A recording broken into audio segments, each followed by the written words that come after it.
Did you know that Guo Kui, a popular Chinese street food, dates back over 2,000 years? It's not just a tasty treat, it's a little piece of history you can enjoy.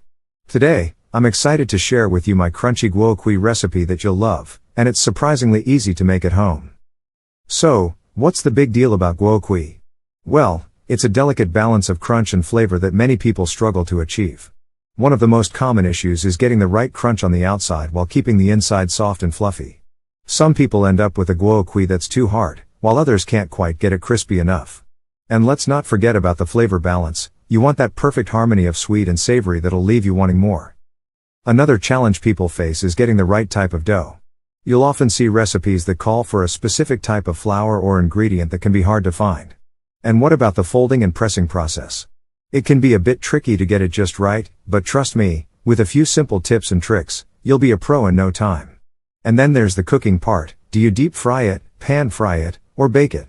So many questions, but don't worry, I've got you covered. Okay, let's get started with the ingredients. You'll need all-purpose flour, warm water, sugar, salt, vegetable oil, and some sesame seeds for that extra crunch. Now, let's move on to the step-by-step process. First, we'll combine the flour and warm water to create the dough. Then, we'll knead it until it's smooth and elastic. Next, we'll let it rest for a bit before dividing it into small balls. After that, we'll flatten each ball into a thin circle, brush it with some oil, and sprinkle those sesame seeds on top. When you take that first bite of your freshly made Guo Kui, the crunch of the sesame seeds gives way to a soft, fluffy interior. It's like a party in your mouth. The sweetness of the dough is balanced perfectly by the savory flavor of the sesame seeds, and let me tell you, it's absolute heaven. I mean, who wouldn't love a snack that's both crispy and soft at the same time? As we wrap up this recipe, let me just quickly recap the key steps. We started with the ingredients, then moved on to the dough making process, and finally, we cooked those beautiful Guo Kui to perfection. And the result? A delicious, crunchy, and utterly addictive snack that you'll want to make again and again.